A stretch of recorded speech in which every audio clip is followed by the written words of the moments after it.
All right, good afternoon, everybody. Welcome to the May 28th meeting of the City of San Diego Resiliency Advisory Board. I call this meeting to order at 1:07. I will do a quick roll call to confirm attendance. Eric Lardy as chair is here. Vice Chair Meyer. Here. Secretary Garrett is absent.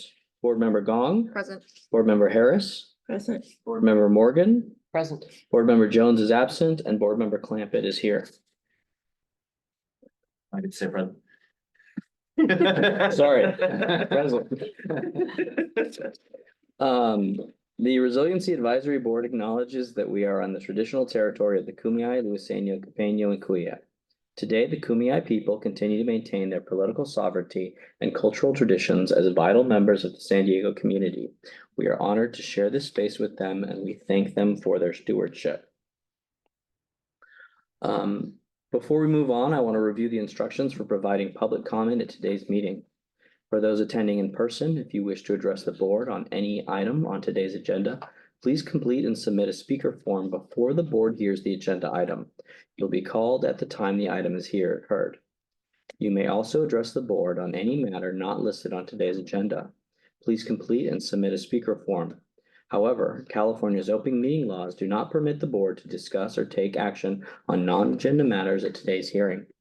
The board may add the item to a future meeting agenda or refer the matter to staff or a committee.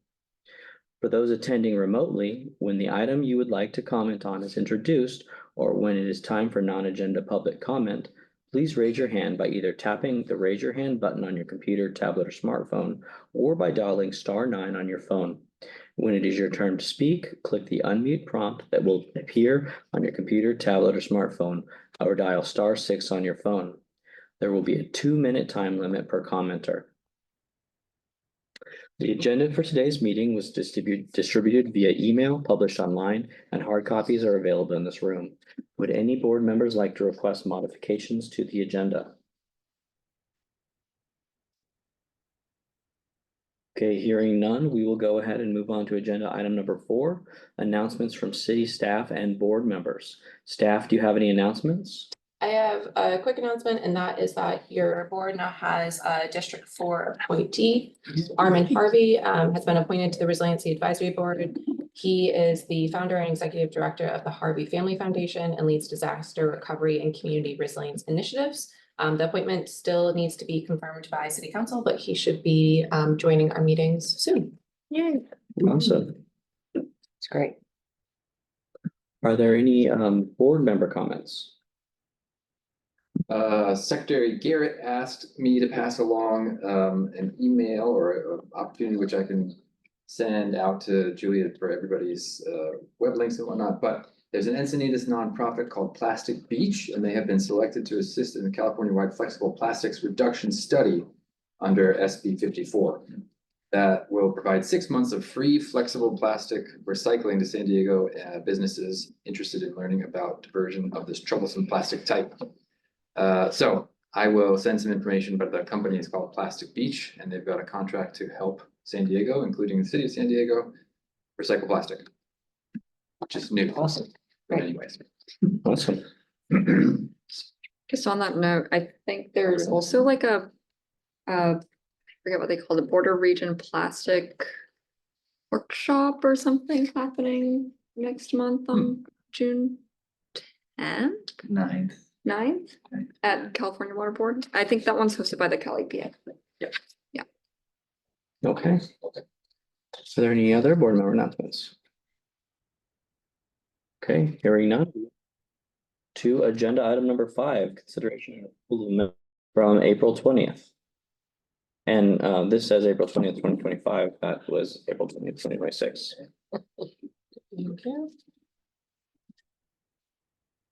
Are there any comments, additions, corrections to the minutes, or any motions for consideration? I move that the minutes be accepted as prepared.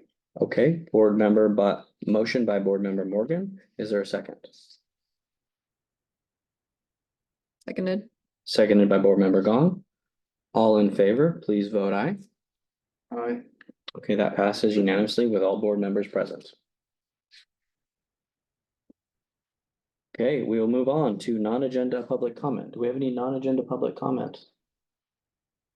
We have That's it. none in person. I'm not seeing any hands raised online. Okay. Then it looks like we do not have any non-agenda public comment. We will move on and hopefully if we can either keep this one brief or we can table it to the end of the meeting. Or another meeting.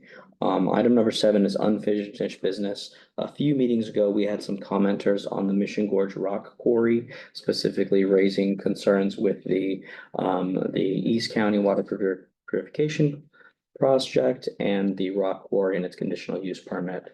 I've discussed a little bit with Julia, and this is not something, the conditional use permit, that's specifically in our board's purview, but we did have commenters and we did have follow-up from one of the board members asking for correspondence on it. It's my recommendation, if the board agrees, that we could take a motion to authorize myself to send an email to the planning commission chair and the planning director, just highlighting that the commenters came, these are the issues that they raised, these are the conditions, and refer it to them to follow up. I think it's important that if people come and speak, that we at least take some action on it. So with that, I'm happy to make the motion, since it's my idea, to authorize me as chair to send an email to that. We also, sorry, I was gonna say, we can use that form that goes to city council that we talked about a few meetings ago. If you're gonna move, I will second it. Okay, board motion by myself as chair, second by board member Morgan. All in favor?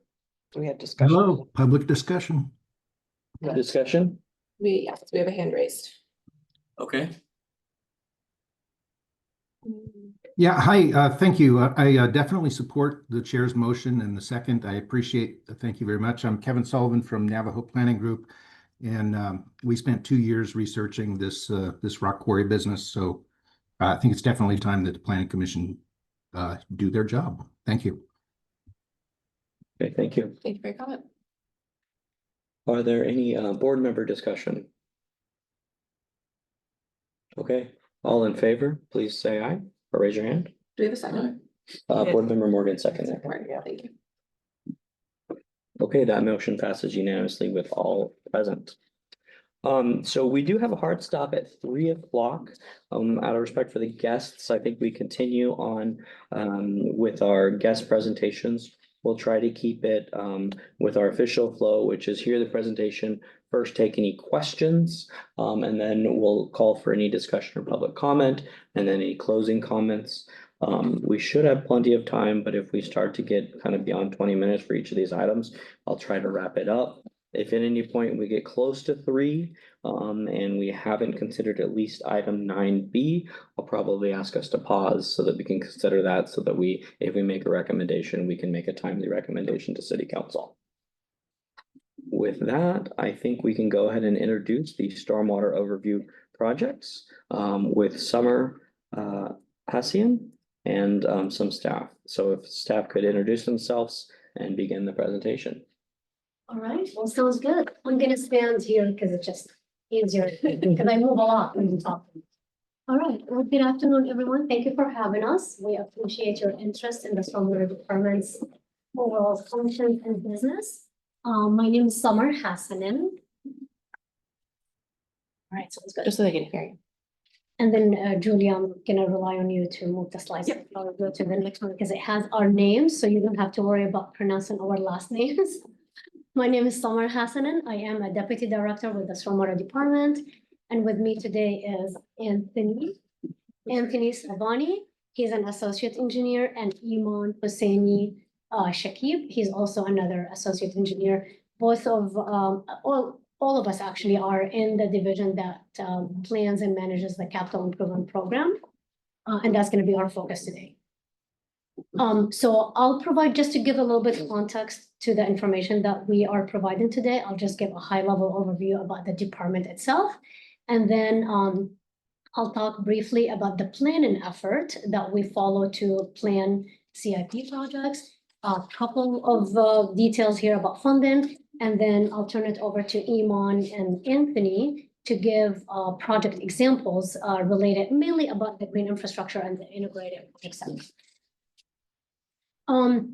The stormwater department, I won't go through all the key areas here, but all our functions, everything we do in our department, it's centered around these six main key areas.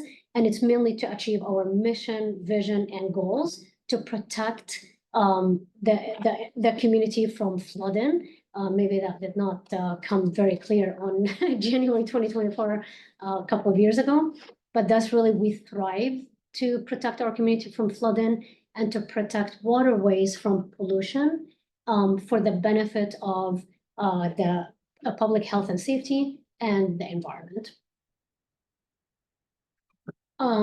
It might not be very clear to the average citizen here that the stormwater department system is vast, mainly because it's all hidden. It's hidden from the public view because for the most part, it's underground pipelines, and even the structures that are above ground, like the pump stations and the levees, they're a little bit out of sight. So it's not that visible and clear to the public that the stormwater system is vast. We have thousands of miles of pipes.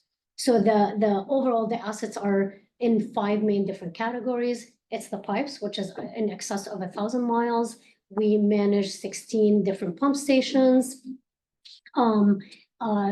approximately 70 miles of channels. We have 12 miles of levees, which probably most of you bike and walk around like Mission Bay and the San Diego River, and you don't even realize that there are levees that we are responsible for maintaining and operating. And then we have other like smaller structures like inlets, outlets, culverts, diversion structures, and so on. And these are close to 50,000 different structures. And then in addition to that, our department is responsible for the street sweeping, which the asset itself in terms of the actual roads and the streets, they are owned and operated by the transportation department, our friends here, but the stormwater department is the one that does the street sweeping because it's considered a function actually of water quality, and that is one of our responsibilities under the MSFAR permit. But there's a lot of collaboration, obviously. Okay, so just a little bit about the CIP planning effort, and we're going to focus in like the example projects that Anthony and Iman are going to talk about. They are related for the most part to green infrastructure, integrated type of approaches that provide benefits and align with the resiliency goals. But next slide, Julia. But just to give you a little bit perspective or maybe context to some of these projects, there's so much that goes on behind the scenes before we get to a point where we say, okay, we have a CIP project, and then Anthony and Iman and their teams work on the actual design and construction of the project. There are a lot of drivers that we consider in scoping and developing these CIP projects. I won't go through all these documents, but in summary, the top row of these documents are related to regulatory requirements and compliance. And then the bottom portion, it's related more to the infrastructure and assets needs themselves. So, you know, we have requirements like from the municipal stormwater permit, other investigative orders or compliance from the regional board and the state board, and some of it even at federal level. So we do plan and scope projects to meet these needs, and for the most part, they are water quality projects.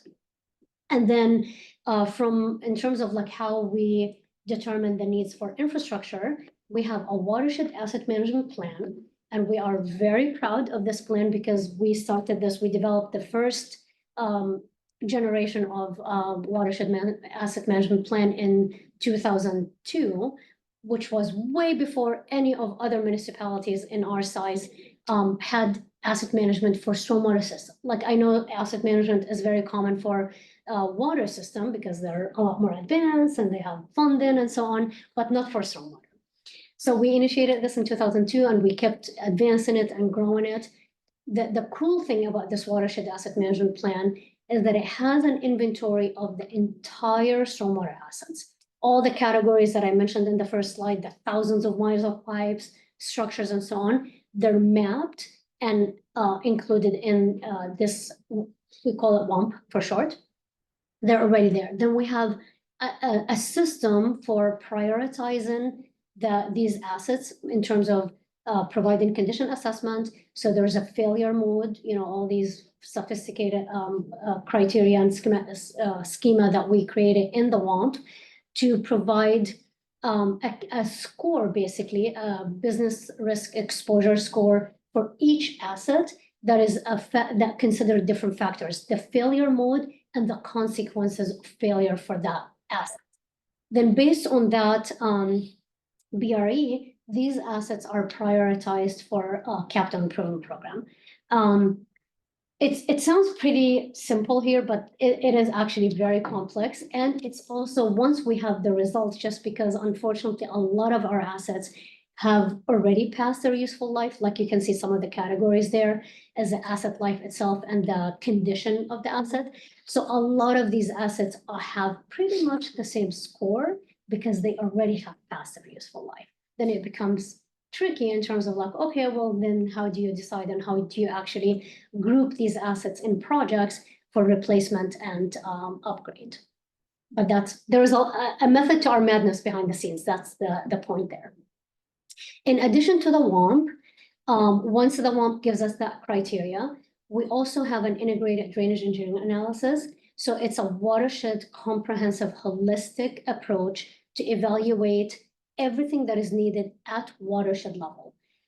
There are several criteria that we consider in these studies, but for the most part, the key message here is that we consider both water quality, which is really green infrastructure, and infrastructure need at the same time, in addition to waterway restoration. So basically habitat needs in the same watershed. And you'll see that from one main example that Iman is going to highlight, one of the main projects.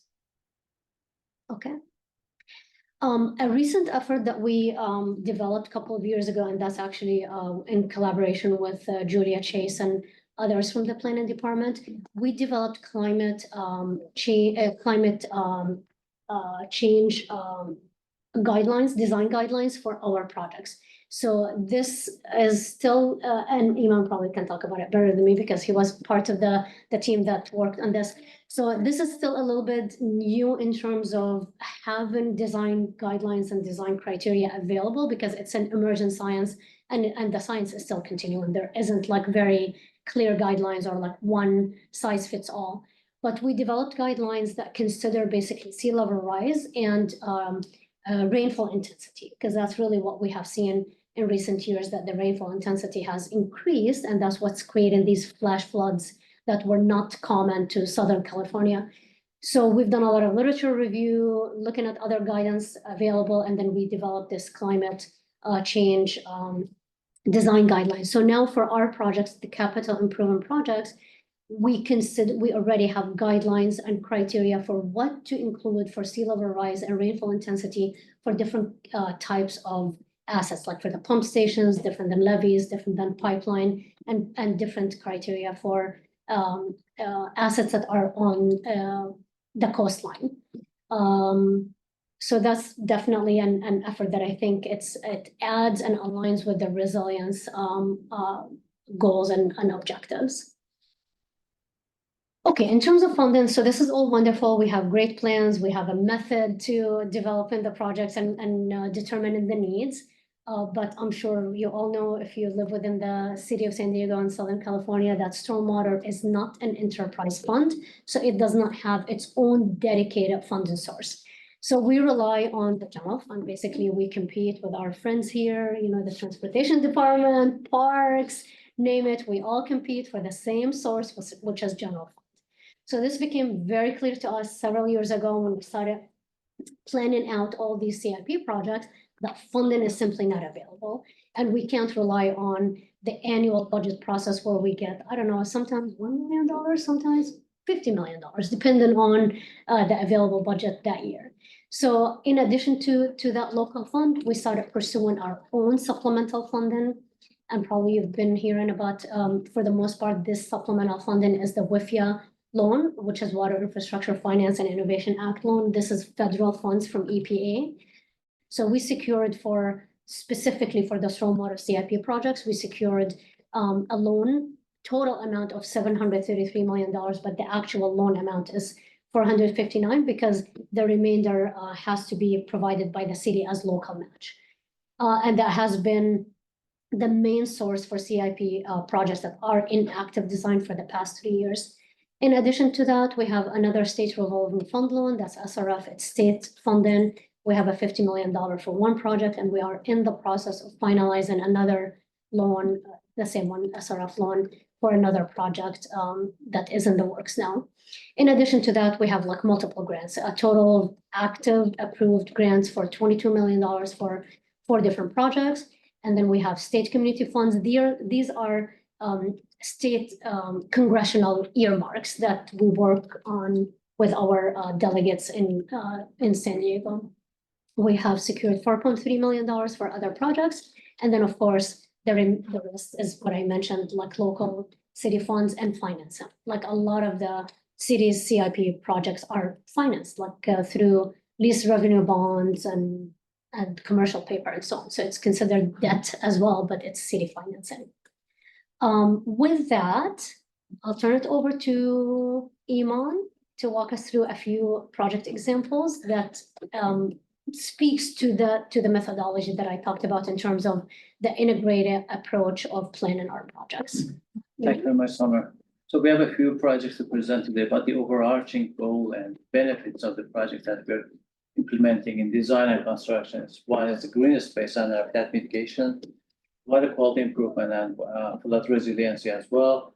We also improve multi-purpose trails and increase the waterway capacity, and the other one, flood risk, try to reduce flood risk and infrastructure failure, which is flood resiliency. Sometimes if there's opportunity, we work on pedestrian bridges as well. The good example for this one is the next project that I'm presenting. This is being managed by another colleague of mine, Amina, this is one of the largest projects that we have. Hamasha Waterway Revitalization Project. This is roughly a $124 million project right now, based on the most recent updates that we received. Is so large that we have divided into different reaches. It starts from up in Beacon Drive all the way into the Encounter Channel in Council District 4. The community is Skyline Paradise Hills in Troy sub-watershed. It includes mainly was shaped around the idea of channel widening and flood resiliency. But then there came, when you start on the concept and design, you see a lot of other limitations and opportunities in the project. So there are other components to this one. In the next slide, you can see, different reaches because it's so long. Reach 1, 2, 3, 4, 5. And then you can see the main part of the project is that waterway improvement, the blue line.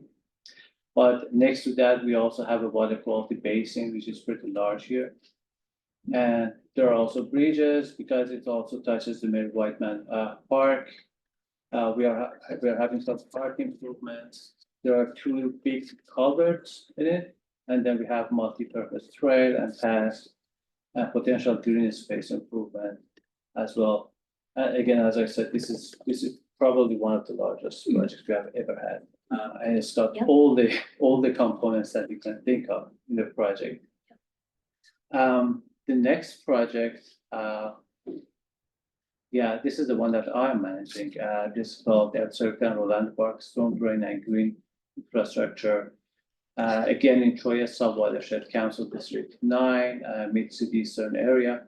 It is in 2 separate but neighboring neighborhoods. The one on the left is on University and College Avenue. The one on the right is Loma Alta and Vista Grande Avenue. Roughly speaking, so the main goals are to upgrade the deteriorated CMPs or corrugated metal pipes. These are the pipes that have been installed. The cutting edge technology of the 1940s, 60s.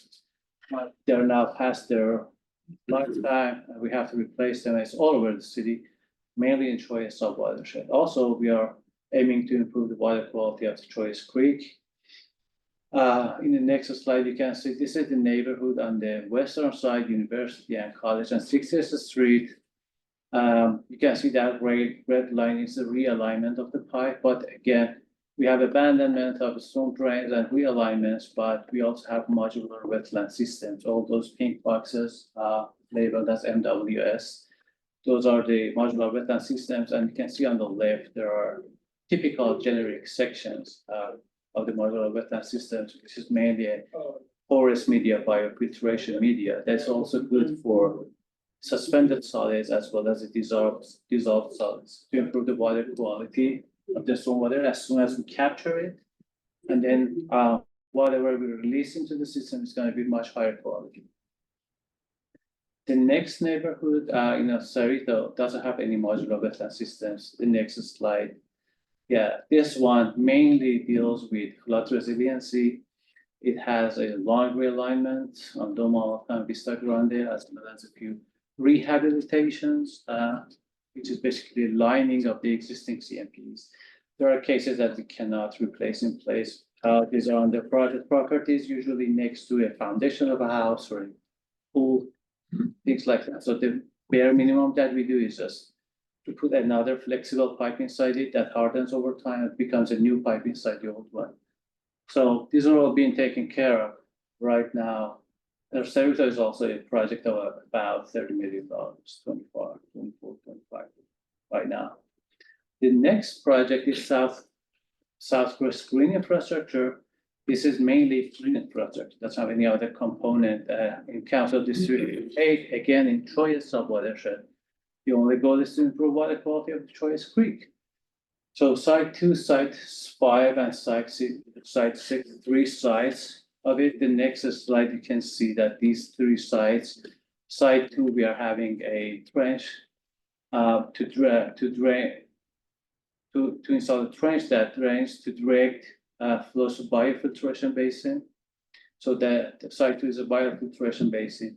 Site 5 also directs flows to two compact modular wetland systems the very same way that we have in El Cerrito. And site 6 is slightly different. We are having subsurface concrete vault that drains to one of the modular wetland systems. The vault is much bigger than those compact modular wetland systems, but basically it's the same idea, storing the stormwater and then releasing it after being treated. The next one is the one that happened. Oh, yes. Everyone, my name is Anthony Salvani. I'm the project manager for the Mimosa Slope Restoration Project. So this project is located in the Peninsula Community, Council District 2. It's within the San Diego River watershed. You can see in the graphic that our project location is on the southern end of the Mimosa Slough, just west of what we call the 3 sediment basins. Those are existing. So delineated in that red triangle there, that's where our slope is located. That's eroding. And going through, before the next slide, I'll go through the project goals. So our first one, to improve and safeguard water quality. Obviously to stabilize the existing eroding slope between Mentone Street and Montalvo Street. And lastly, to restore, enhance, and rehabilitate native habitats. Next slide. So here we have the existing condition. Starting with the left image, that's taken at the end of the alley, right before the top of the slope.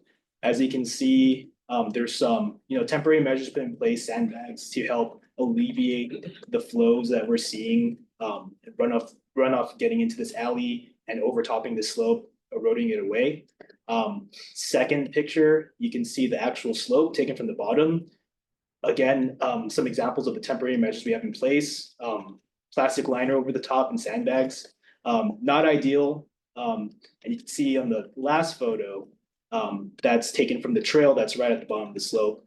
Some more BMPs put into place, all to help temporarily stabilize the slope and to prevent trash and sediment from entering the slough, which is just to the right of that fence you see there in the last picture. So here we have our current design. Obviously, the first thing we want to do is restore and stabilize that eroding slope. But after we do that, we want to be able to maintain that. So what we do next is we designed the installation of an 8-foot-long curb inlet that will allow us to capture that runoff at the end of the alley. Within that inlet, we're also planning to install a filter and trash capture insert, so that'll help. That's like the first line of defense, capturing all that debris and trash that you don't want to end up in your natural resource. And then after that, we proceed with our approximately 65 feet of 18-inch and 24-inch RCP pipe with associated cleanouts to allow us to maneuver this storm drain eventually to what we call pond number 1. We did this because we wanted to have a secondary line of defense where we would discharge the runoff into a sediment basin, allowing that runoff to have the sediment settle before it eventually gets into the Formosa Slough. So goal is to just keep the water as clean as possible until we reach the Formosa Slough. Lastly, I just want to say that the design wasn't too intensive, but the biggest part was really the community outreach and involvement. So early on, right away, our main stakeholder, the Friends of Formosa Slough, for those of you that do not know them, they're a nonprofit organization established to protect and restore the slough as a natural wetland preserve and to promote public awareness of the wetlands. So we met with this organization, their president, vice president, the whole board through each stage of design. We walked out with them to the site. We made sure that whatever we're going to decide to put in was also kind of queued up with them to make sure that, you know, we're not touching some native plants that they've put in already to minimize the visual aspect of the slough as they see it. So our design was actually intended to go through their property and go into the sediment basin with their with their hand, also with that, along with us in that design. So it was a joint effort. Happy to say that ultimately we got a letter of support from them. We were able to go to the community planning group, received our vote of concurrence for the site development permit for this project. And yeah, once we secure our resource agency permits, we'll be able to get into construction. We're anticipating next summer. So yeah. Thank you. Great, thank you. First, let's go to board member comments. Sorry, board member questions.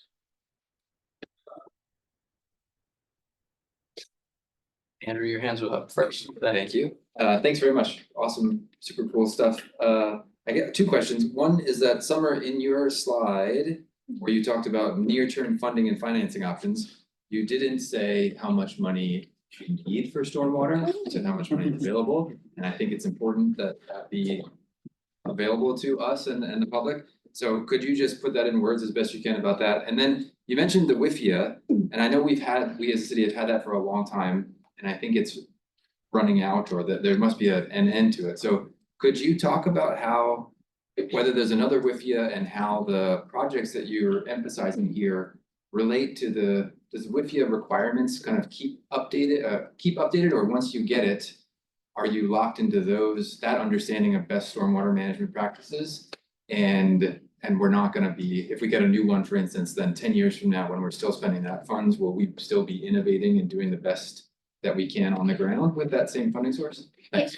I think the funding source is kind of a little bit separate from the requirements. Okay. But let me answer the first question, which is the $1 million question.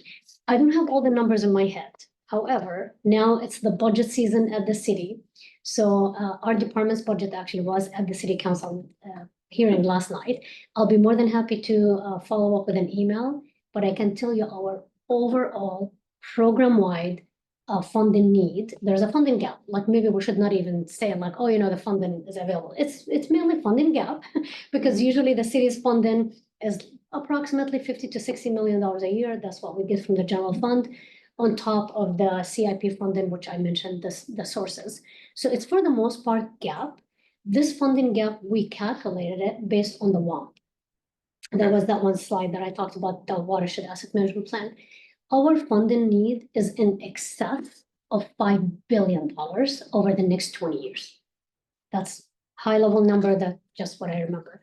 There's a table in the 5-year outlook that shows the details of the next 5 years of that need. And it actually breaks it down to water quality.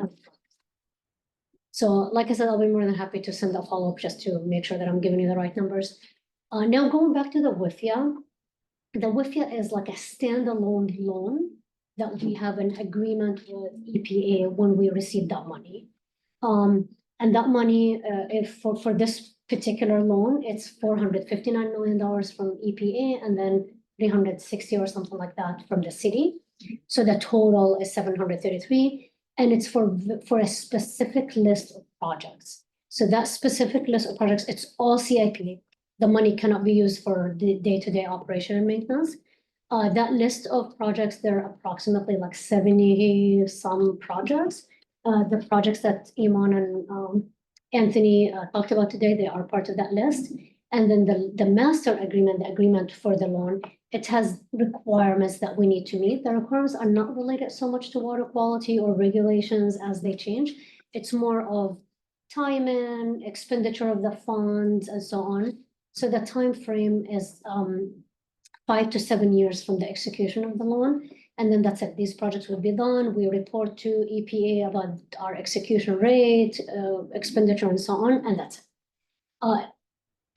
PUD has several WIFIA loan, same funding source from EPA for their pure water program. So it's completely separate agreement, separate requirements and so on.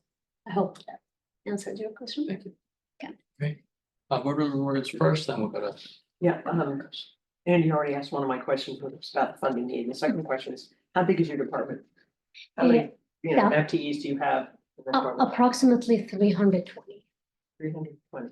And that's like a combination of our operation crews, the staff that are out there every single day, shine, rain or shine, operate and maintain and run the system. And then on the planning and engineering side, we have planners, engineers, managers, and so on, that we do this stuff. 320. And then Great, there's thank the you. third arm, which is the compliance side, the folks that comply with the actual MSFAR.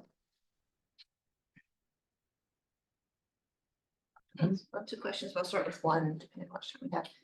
Is there a comprehensive evaluation of stormwater assets categorized by level of risk to different climate impacts and associated risk to property, people, habitat? Not to that level of service. What do we have available? It's mainly from the watershed asset management plan. It's just the assets themselves, like the list of assets, and then their condition. And then based on that is the funding gap or funding need that I talked about. Yeah, we haven't got that sophisticated yet to relate the assets to the climate impact.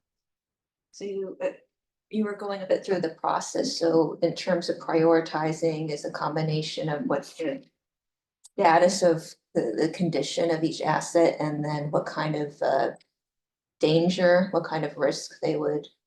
And there's a comprehensive list you have of all those and by level risks, and that's available publicly.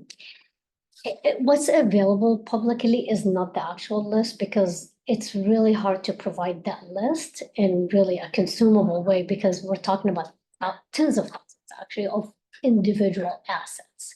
And then citywide climate change hazard vulnerability assessment, we have asked all of the city's asset classes, including all of the asset classes of stormwater, assessed for their vulnerability to the different hazards. So if you wanted to understand broadly levees versus wastewater or stormwater pump systems and looking at what does that look like for extreme heat or sea level rise, the vulnerability of the asset themselves versus how is this asset performing to mitigate flood risk, we have that in the climate change hazard vulnerability assessment. When was that last evaluated? 2020.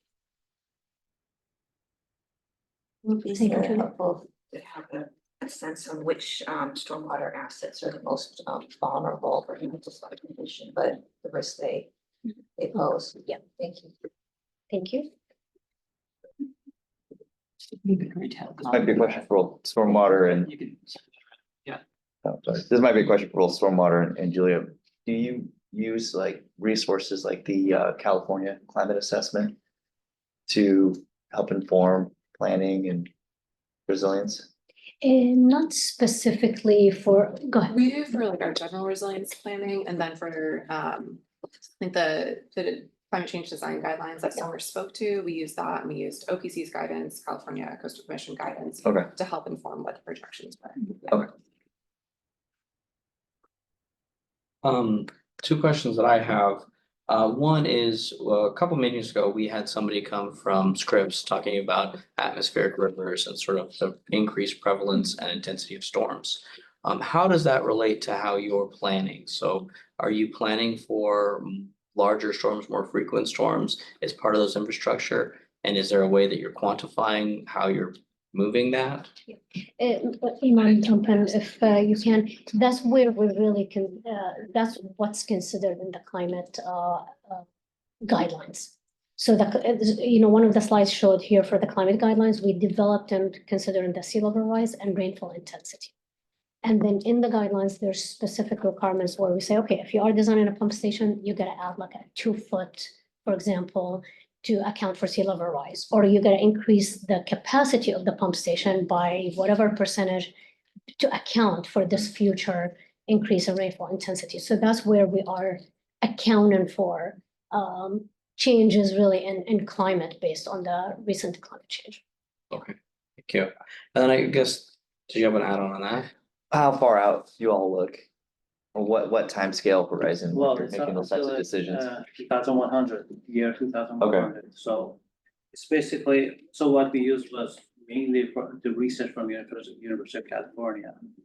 And based on that, we had like representative concentration pathways, 8.5, 4.5, business as usual, and the mitigated one. And we ended up with like 11% and 20% increase in the peak precipitation. So whatever we design for the hydrograph is going to be 23% larger. That doesn't necessarily mean that the peak flow is going to be 23%. But yeah, the precipitation is going to be higher. But that is not implied. It's not applied to the drainage design manual yet. So it's not enforceable to the design. It's a guideline. Yes, It's a guideline. Yeah. Okay, But other than the sea level rise, yeah, the precipitation increase and sea level rise included in that one. The next thing we did was like having different assets and different vitality, different importance factors for them. For example, a pump station is going to be much more, the requirements is going to be much more stringent compared to an inlet design or culvert design, things like that. I have another question, unless you have one. Well, I do have another question, but I know it's Board Member Harris also said she had another question.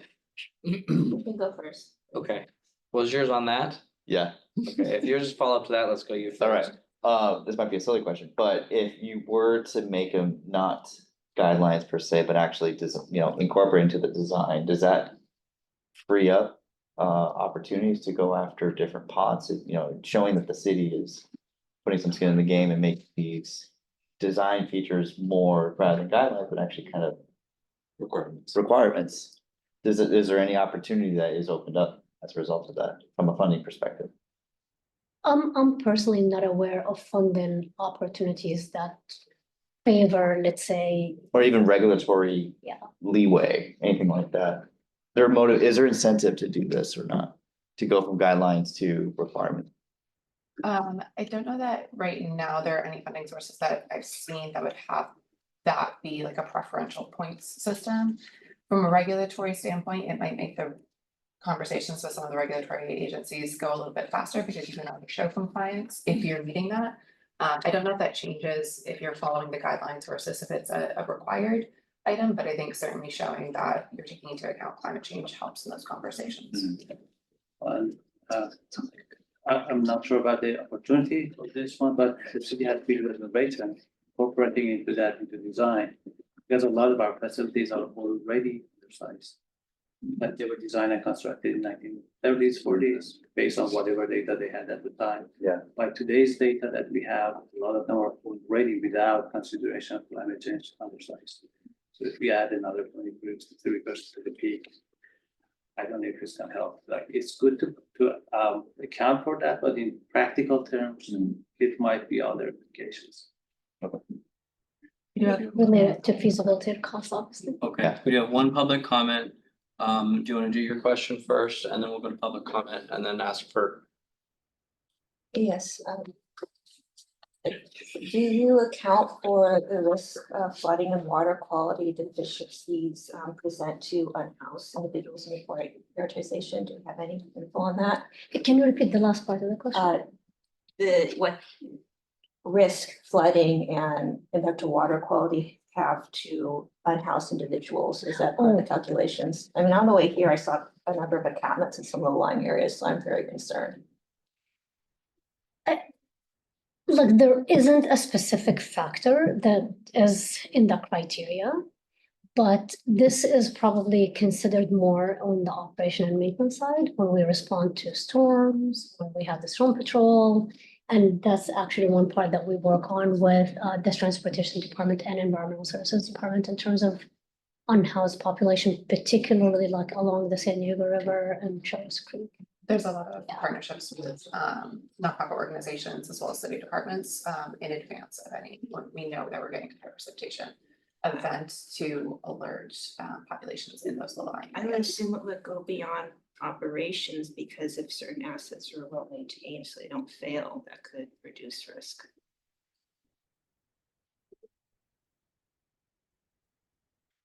I think one thing I'm thinking of kind of to build on that and to build on Ian's comment and some of my comments.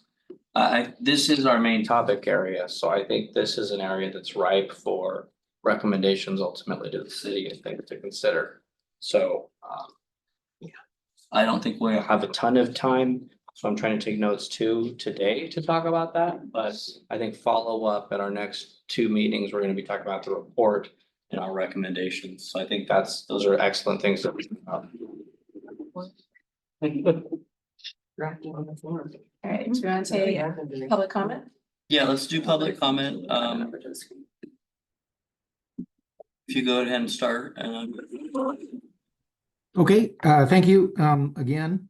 My question is for Summer. I'm assuming the stormwater inlet filters and baskets that collect all that extra trash and stuff, they end up going on your asset management plan for regular maintenance and cleaning and replacement. And my question is, how successful has the department been in transferring that sort of documented maintenance requirement into budgets? It's work in progress, I have to say, because unfortunately, as I mentioned, like the overall stormwater system is grossly underfunded. As we build these assets, they are added to the asset management plan. And a lot of them are really considered unfunded. It's part of, when I share the information about the funded needs, it's included already, like that's part of the calculations. But not very successful in terms of securing funding upfront for these built assets, just mainly because we do fight or compete for general fund. Well, thank you. Thank you, Kevin. Is there any public comment in room? They're all presenters. Great. Let's go ahead and conclude with any comments, starting with your hand was up. Should I ask a question? It's a question, comment. Can you, I'll state it as, if you could put into a number, how much the city pays in water quality violations? Just thinking about this asset management that the public commenter just brought up. If we build this great system, and I see several of them in what you all designed, but we're not cleaning it out, it becomes overfilled and the cigarette butts just flow into it and then flow right out. How much money are we paying to the regional board or somebody in a water quality violation that we could avoid specifically if we invested in this way In the instead? maintenance, yeah. I can tell you as of now, thank goodness, we don't have any active violations with the regional board. Okay. We're not. But in terms of like estimating, what that could be, I'll have to look into it to see if there's a good, reasonable way to estimate. Okay. I mean, thank you. we've paid fines in the past, painfully. Not particularly like for the example that you mentioned. But now, like in the past, like, I don't know, maybe 5, 7, 8 years, like we don't have violations or fines levied from the regional board in the city. Congratulations. Good job. Okay, cool. Exactly. Thank you. Yeah. I'm glad because I mean, of course, you still get to pay the fine if you do violation, but we prefer to invest the money in real things that we can do rather than just paying the fines. Get like a calendar, like 0 days since. We should put that. They don't wanna jinx in it. the council meeting, the budget meetings. My two things are kind of comments, but they're, I think, future questions. A while back, we heard from County Water Authority how expensive it would be to sort of take stormwater, treat it, and turn it into drinking water. We heard from Coast Keeper and perspective of the opportunity for that. And we have not heard yet from public utilities on pure water. But my guess is just observing that they're spending a few $1 billion to construct that. So I guess if we could get some information on the city's perspective of how there's either overlap or don't overlap, I think that would be beneficial because it is pretty significant dollar values for both projects. Then my other kind of comment, if we have a time to fit you to come back, and we're pretty busy this year, but I'd be interested in knowing, kind of on Ian's point, talking about the guidelines turning into more of a standard. Is there any way that that could then turn into some sort of impact fee for development that is causing stormwater? Or what are there any impact fees that are already being paid in to help pay for development's share of this? Currently, there aren't. There are not. You know, there are. Okay. Yeah, and I don't, maybe Julia, someone from your department, understands the development fees definitely more than me. There are like very specific requirements in terms of what we can make developers pay versus not. And as of now, developers do not pay for impact related to stormwater, whether it's water quality or flooding. Got it. Okay. Are there other comments? Go ahead. The funding need, the gap component would be something that I would love for us to get more information on and answer our questions so that we can make recommendations to the city. But the reflecting, I've heard from groups like Coast Keeper about how other cities do it. They mentioned that when they were here, that LA passed a bond measure or a tax on everybody's parcel size and impervious surface and those kind of things. I would love to get into the details of in our recommendations if we can, if we feel confident that increasing, one way to fund the gap is to update the information and the funding that, or the fees that we pay as property owners. There is an impervious surface fee and there is a stormwater fee on our bills, right? So I believe. Not in previous fee. Not in this. Currently, no, Oh. currently there's like a 95 cents per month for stormwater fee, and it's added to the water bill. Yeah, okay. But I mean, we're literally talking about $1 a month. And it's not specific based on impervious surface. Okay. It's old, it's from many years ago, from like the early 90s. Okay, great. So there is no system that where you get, you pay less if you have less impervious surface or you treat your stormwater outside or anything like No, that? however, like when we have been working on some type of fee structure for stormwater in the past, at least 15 years that I'm aware of. This is one of the methodologies that has been considered. Okay. But nothing has materialized in terms of getting it on the back. Okay, thank you. Okay, thank you. All right, I'm not seeing anyone else make any sudden movements, so I think we can thank our guests for coming. Thank you. Thank you for your interest and engagement. We appreciate it. Thank you. All right, we will go ahead and move along to Urban Forestry Program with Brian Widener. Brian, do you want to sit? Do you want me to run slides for you? I could sit, yeah, whatever. You just have Maybe the to. speaker, just in case, sometimes I'm a light speaker, but. Yeah, we'll move. Turn the mic down. the dongle.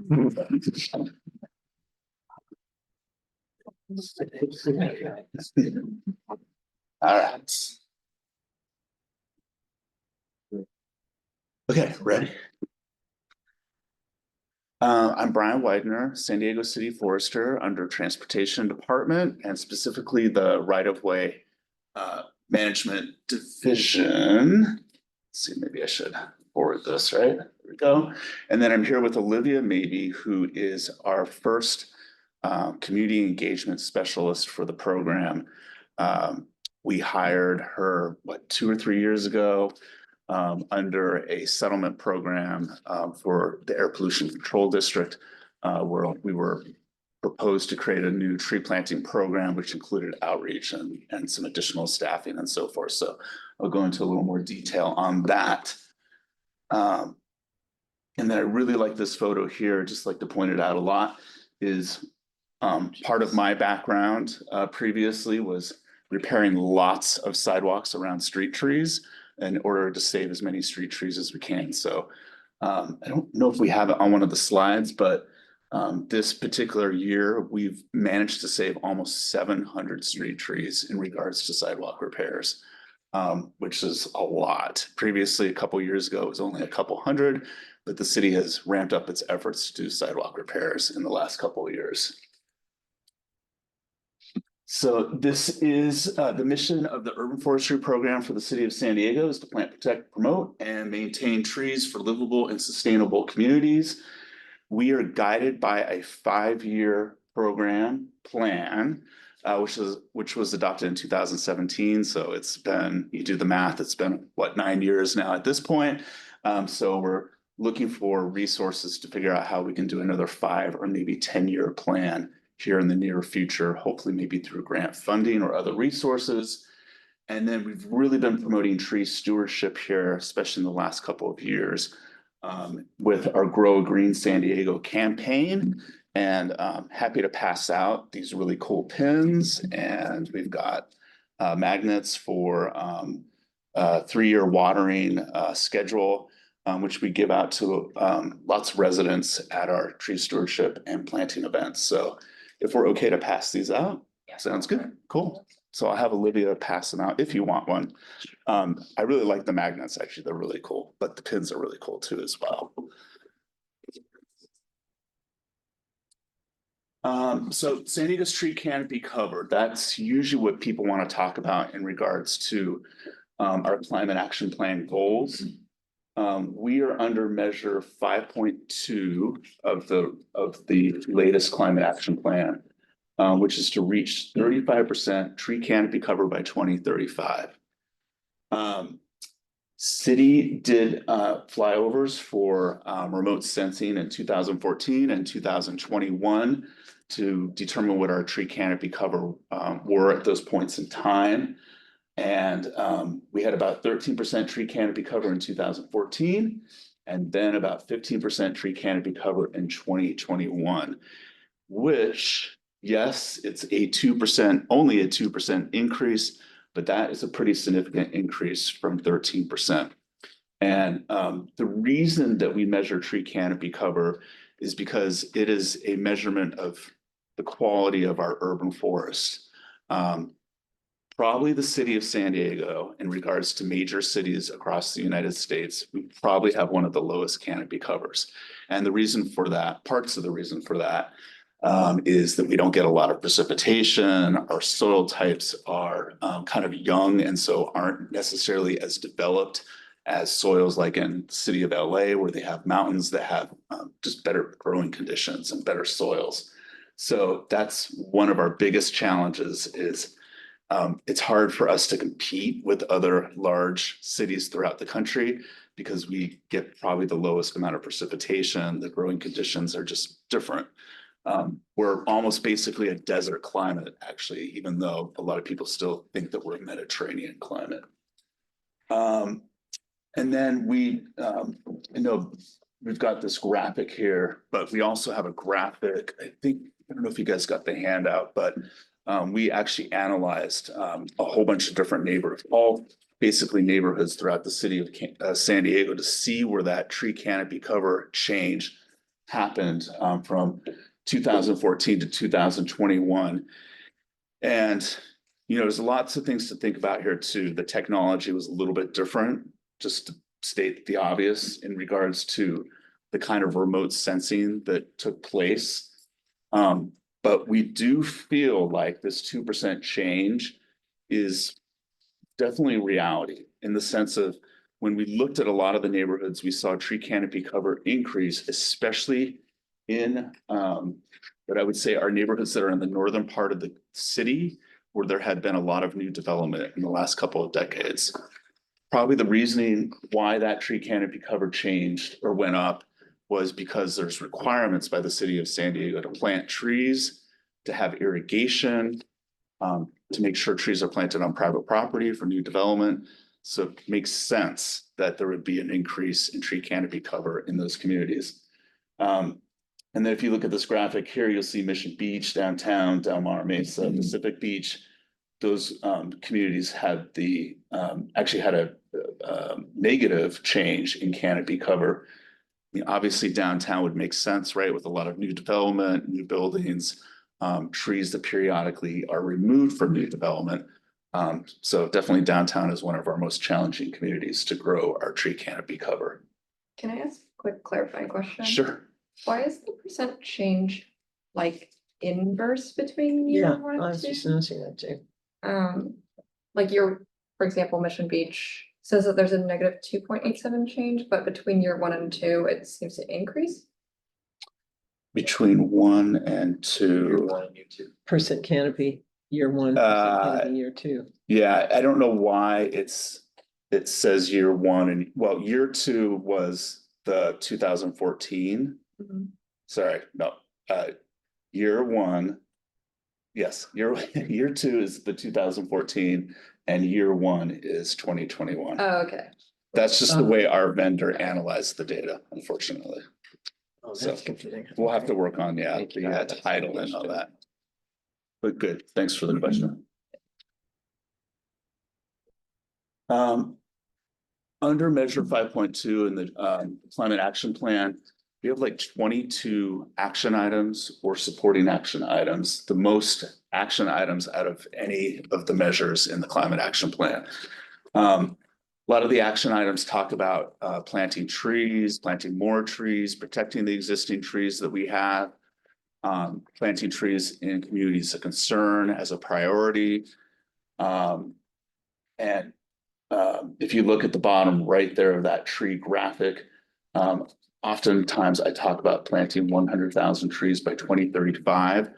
That was a new action item that we added under the recent climate action plan to kind of give us a better metric, something to strive for. To date, I think we've planted about 11,000 trees, somewhere in that ballpark, since the climate action plan was implemented. So we still have a long ways to go in regards to reaching that supporting action. Some of the other things identified in the climate action plan is our community partners. We have lots of partners such as Tree San Diego and the San Diego Parks Foundation and Forever Balboa Park. All of those partners significantly support new trees or tree stewardship programs or tree planting events. We also have partnerships with groups like San Diego Gas and Electric. We are supposed to be planting about 2,500 new trees by 2031. That started in 2021, so a 10-year period. So we will be partnering with them most likely this next fiscal year to plant some trees here in San Diego. And then one of the tools that we've developed or that we've added to our online presence is a street tree inventory map. I talked about the Air Pollution Control District.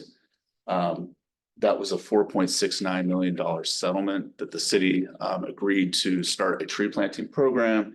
And so we used just a small percentage of that funding to implement a new online map of our new tree planting efforts under that project. Then we recently received a $10 million grant from the U.S. Forest Service to start our Ready, Set, Grow San Diego program to plant over 5,000 trees, as well as redesign sidewalks around trees and so forth. And so we started adding those new trees to this map. And then with 3 different inventories, because it took us 3 different efforts to actually inventory all our street trees, somewhere in the ballpark of 250,000, 265,000. We did an initial inventory of about 78,000 trees under a CAL FIRE grant. And then we did another inventory after that, which was, I think, a little over 100,000 trees. And then we just had a couple of arborists work up in our northern communities to inventory the rest of our street trees. So we're planning to update this map here in the near future with all trees that we think exist as street trees here in the city of San Diego. This is a fun tool. Obviously, there's a QR code here. You can kind of zoom in on the trees, get some information on each tree with tree species. There's calculators for ecosystem benefits.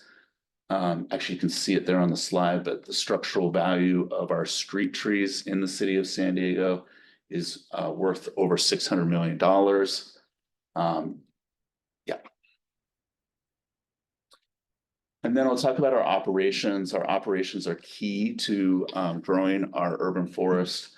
I talked about my position. All city trees basically fall under the city forester's jurisdiction. There's about 31 staff dedicated to citywide forestry efforts to maintain our tree infrastructure, not just for tree health, but also for public safety. And the reason public safety is important is because we want people to be safe, but we want to make sure that we have enough resources to manage our trees to the point where we can ensure the public that it's safe to have large street trees or large trees in our parks. Every tree carries a certain amount of risk, right? Usually it's low risk, but we are constantly trying to identify trees that have higher risk and address those trees. Typically, we get this kind of information through Get It Done, through the public, when they see a defect on a tree or a tree condition that they think is something for us to inspect. We have about maybe 8 certified arborists at this point.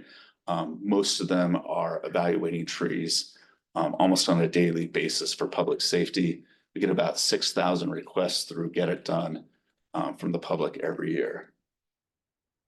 And then I talked about our street tree population. I think it's probably more like 270,000 street trees at this point.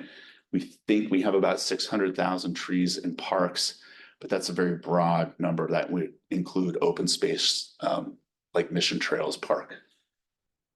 And then I talked about our dedicated planting programs. I'm happy to answer questions about that, of course. And yeah, our tree maintenance, we prune, so we have something like 45,000 palm trees as street trees, which is a lot out of our possibly, well, let's see, if we've got that, then we've got about 180, maybe, I guess maybe over 200,000 street trees that are considered shade trees.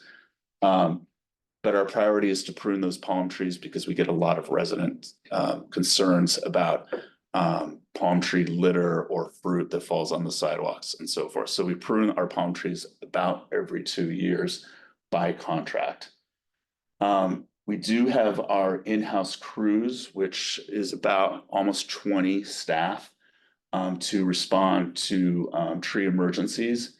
In the transportation department, our team is responding to tree issues sometimes 24 hours a day, 7 days a week, especially during storm season. They're working almost every single weekend because of calls that come in through a Get It Done request to address fallen trees or fallen limbs or other tree issues. And then our street tree pruning cycle, it's not really a cycle anymore. At one point, our cycle was about 7 years. But because our funding has kind of remained the same over the last few years, and then the cost of work by contractors for fuel, equipment, and things like that has gone up, basically now our shade trees are getting pruned less than, well, more than 20 years, which is really not a cycle at this point. Good thing about our contractor too is that they can help us with emergency backup, especially during storm events. Yeah, and I kind of jumped the gun a little bit here, but here's our slide on our significant tree planting efforts. Trees for Communities, $4.69 million program to plant trees. And these tree planting projects also include tree watering for 3 years too as well. So it's not just good enough to plant trees, but we also want to make sure that we're watering those trees so that those trees can get established. Even though I don't think it's on any of these slides, but typically the tree species that we plant are trees that are drought tolerant, species that do well in harsh urban environments. Talked about already, Set Grow San Diego grant as well, $10 million grant, second highest grant in the state when it was awarded. And we've already planted those 5,000 trees in like a year and a half, so that was pretty quick. We are ramping up to do about maybe 250, 300 sidewalk redesigns around our existing street trees. And the reason we included that in this particular grant was that it's not just good enough to plant trees in a lot of these communities that we're going into, because a lot of residents have concerns about lifted sidewalks from the existing street trees. And so rather than just go in and plant trees, we thought it would be a good idea to also address the existing street tree issues on the same block where we were planting trees. And then under both of these projects, we have a lot of community engagement efforts and staff to support those efforts. To address equity, to do our tree stewardship events with our partner Tree San Diego. And I can take more questions on that too as well. If you look on the right here, these are the two project area maps. In the orange is the APCD Trees for Communities project, and in the green areas are the communities that fell under the Ready, Set, Grow San Diego project. So a pretty significant part of the central and south parts of the city of San Diego. We have more. We used to only have like one major tree planting event a few years ago, which was our annual Arbor Day event. Now we have decided to have two citywide annual events, Arbor Day and then Kate Sessions Day. If anyone knows about Kate Sessions, she's considered to be the mother of Balboa Park. Over 100 years ago, introduced dozens of different species of plants and trees to the Southern California region, including the jacaranda, Tijuana tree, other tree species as well. The great thing about these events is when I first started almost 10 years ago, Arbor Day was always held in Balboa Park, which is great, but it was a small event. And now we've turned this into a larger event that rotates around the city. Typically, the event is held in our communities of concern, but we've had, for example, we had Arbor Day in Mission Bay Park a few years ago, which was a great location to have a tree planting event. And then in addition to these two major tree planting events that we have every year, I think we probably had at least maybe almost a dozen smaller tree planting events in these project areas that we've been working in. And then, yeah, so this is our get involved slide here. Again, our efforts for tree stewardship and outreach have really grown in the last couple of years. We also, both Olivia and I are the board liaison to the Community Forest Advisory Board. That board meets every second Wednesday of the month from 10 to 11:30 a.m. at the Malcolm X Library over in Valencia Park. And I've already talked about Get It Done, but we always guide people towards that application because it's a really effective application to report tree issues, whether it's in a park setting or as a street tree. And we also have a permit system here too as well for our street trees. So if folks want to plant their own trees or they feel like they want to prune their own tree, maybe like a business to clear a sign or clear a light or something like that, service that maybe the city doesn't provide, we do have a free tree, street tree permit that folks can use. And yeah, happy to take more questions and thank you very much. All right. Just a time check, we're at about 2:20, so let's try to keep the discussion and questions by maybe about 10 minutes. So let's go for questions first. Ian. Oh, I think mine's quick. How does your operation sync up with undergrounding efforts? Imagine that there's overlap Yeah, sometimes, so yeah, I'm just curious to learn more about that. No, good question. The undergrounding program also falls within the same division, the right of way management division. And we actually planted, I think, somewhere in the ballpark of 50, 60 trees in the last couple of months with that program. There's been some years where we've been able to plant maybe 300 trees in a year and sometimes less. It just depends on the progress of the undergrounding program and what their residents, well, I think at this point now we've decided that we are going to start planting in all available locations. Previously, like last year, it was more of on a resident demand. So resident wanted a new tree after the undergrounding project went through, and they were willing to water that tree for 3 years. Then we could plant a tree. But now we've changed the rules a little bit here, and now we're able to go in there with our contractor and look at all available locations in that project area, plant those trees, and then water those trees for 3 years with our undergrounding resources. How often do you see where you have to remove trees because of the undergrounding? Ooh, it's pretty rare, Pretty rare, I would okay. say. So it's more of a net positive. Yeah, I mean, I don't even know if I could give you a percentage, but probably less than 5% in most cases. Thanks. Great, other questions? You made a larger movement first. Talking about collaboration with other departments here, I'm just kind of curious because you had mentioned that soil conditions are maybe a factor in some of the reductions here, some of the loss of canopy. I'm wondering if there's any collaboration between your department, urban trees, and the composting department. Actually, we've talked with environmental services department that has their urban greening composting. Composting's a little bit of a mixed bag, I would say, for trees. Trees don't always respond well to that kind of soil type. And typically, we don't typically recommend soil amendments for new trees.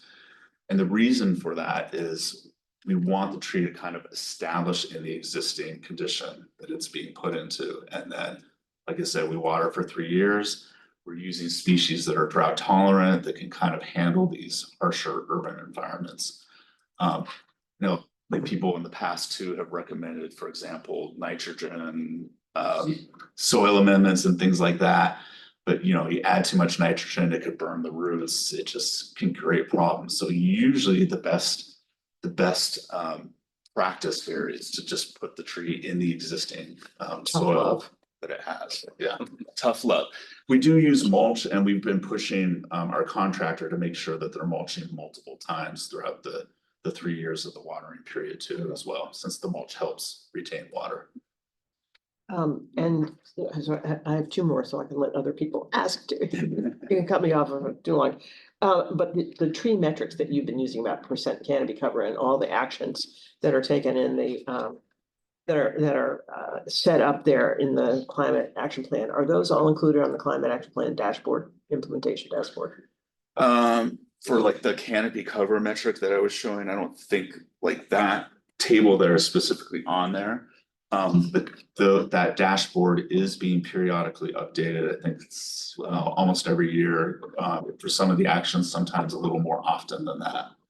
If that answers your question. Okay, so periodically, annually, maybe. Yeah. And then the third thing, has there been any effort to project the actions, the funding, the changes that would be needed to achieve that target of 35% by 2035? Yeah. So I know folks here at the city, certain staff and certain departments have tried to figure out what that would take. Yeah.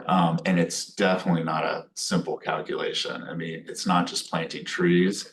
It's considering like the number of existing trees you have and the rate of growth on those trees. It also, that formula should be considering tree removals. So on average, I think we've been removing maybe 400, 350, 400 street trees on a yearly basis. But it's really hard to calculate what that means for the canopy cover. We just don't have like as clear of data as we probably should But just because you remove a tree doesn't mean it's affecting the canopy cover that significantly if it's a small diameter tree compared to like maybe what, a 30-inch diameter tree. So those are the kind of metrics that are really hard to put your head around, I think. But it sounds like there has been some discussion of this, but it's maybe not come to the form of any sort of report that the public could see. Is that correct? Yeah, yes, that would be correct. Yeah. So did you have a question? So many questions. This is so awesome, Brian. Nice to meet you. Thanks for the presentation. I want more trees in the city for all kinds of reasons. Quick question. I work for the Bird Alliance and we get calls from HOAs every year for months around this time of year. Somebody's trimming this tree and there's a bird nest in it. Sure. So first question is, does the city get a benefit to its cap goals if trees grow on private property and in open space? Yeah, no, that's a good question on the private property. I mean, yeah, for example, when we did these remote sensing flyovers, they're not just looking at the canopy over the streets or over parks, it's private property as well. Rough guesstimate that maybe the city has like 5 million trees. So that would include the street trees, the park trees, and then the remainder would be on private property. So somewhere in the ballpark of maybe 4 to 4.5 million trees on private property. I think the estimate would be there. And I don't think the city should prioritize reaching out and giving trees to private property or HOAs, that kind of thing, because you've got so much work to do already. But are there resources that you use to give to an HOA or an individual owner, but especially an HOA, to say, here's what you can do, here's the programs available to you? Because it's more than just one parcel, so they manage a bunch of land and they could manage it better or worse depending on whether they have the right resources. Yeah, no, that's a good question too. And it's kind of like this watering magnet, like that's kind of the step in that kind of direction that we want to go in. Like that's something that we give out to residents really for their own. If they want to water their trees more or whatever, that's great. But I think that we can expand upon that kind of outreach in the future. And that's kind of, I think, the goal here in the next few years. When we put in Olivia's position as community engagement specialist, and we added some other staff to the program. That's kind of what we were thinking, like, all right, we'll branch out here in the future. We do have partners, for example, SDGE, as well as Tree San Diego. They do have programs where they do give out trees to private property owners as well too. Okay. And then I'll say too, I already mentioned this, right? Like Development Service Department has, or the city in general has regulations for HOAs and new development to ensure that they have new trees on their property and they maintain those trees too as well. Thank you. Yeah. So we do have one public comment that we could switch over to. Let's do the committee of the public comment, then yours, and I have a question / comment. Thank you, Mr. Widener and Mr. Maybe. Thank you for your tremendous work, or excuse me, Ms. Maybe. You guys do tremendous work with just a few people in a huge city. So I am definitely thankful for the work you do. I think it's important, as Board Member Chase alluded to capture the metrics revolving around communities of concern, and because that is driving funding throughout the city. And we want to make sure that the dollars we're spending are being spent efficiently. And then I also just want to thank you personally because my community is a benefactor of your work. Recently, you guys gave us some support through the Community Tree Index. So thank you very much. Thank you. We'll go ahead and go to Anne.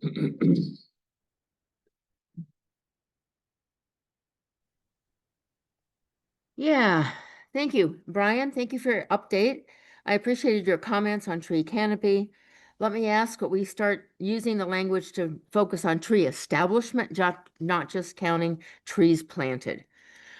I appreciated your reference to operations complexity and public tree risk. Absolutely on mark. Palm trimming expenses are high, and it's time for the city to review palm practices as they provide few benefits and high costs. Sidewalk tree rescues are great. You didn't mention budget, probably not a good reason, but we've actively advocated and are really concerned about losing the urban community forestry program coordinator and losing 2 park tree workers. Now, young tree care and survival is the current biggest challenge. Tree condition surveys of past projects show high tree losses if you have low tree care, as you know. There are well-documented concerns that trees need to be watered more than once a month in the 3rd year, which is what the grant was requested, and in order to get high tree survival and project success. It seems that a project evaluation and alignment would be advised now that it's 2 years in, which is very common in most projects. The city could request that some funds be shifted to tree watering from staff. The workload in this last 3 years is the sidewalk work, like you said, but still mostly monitoring trees and contractors. So I really hope that you can take a look at that. Different topic. You have the overall responsibility for park trees. There's also a park arborist. They need far more attention for our collective resilience. This is the Resilience Board. Parks are sometimes the only shade and nature place in some neighborhoods. The workload is overwhelming. The park arborist is overworked. The lack of tree maintenance puts the public at great public safety risk and also paying out losses. Annually, there's 1,400 trees planted in parks, 65,000 trees trimmed, 7,000 trees removed in parks and open space. In the Get It Done app for park issues, there are 1,000 requests per year about tree conditions. Public records request shows that 2,000 work orders were completed in the last 5 years, and contractor invoices totaled 2 million, yet the proposed FY22-7 budget has no contract funds and a cut in the staff. So anyway, lots that we can do to help. As you all well know, I've chaired the tree board years ago and have nonprofit tree Kate Sessions commitment. So we're here to really support and really take care of and protect our trees. Thank you. Thank you. All right, we'll go to Board Member Harris. I know we're short on time, so it's fine if you just can give a quick response and send additional information. 2 questions. One, what are your tactics for outreach in communities with high tenant population, especially with the more absentee landlords, landowners, because some neighborhoods are 80%, 90% plus renter occupied, so that's difficulty.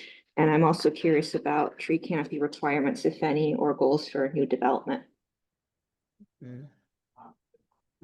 You want me to answer that, right? Yeah.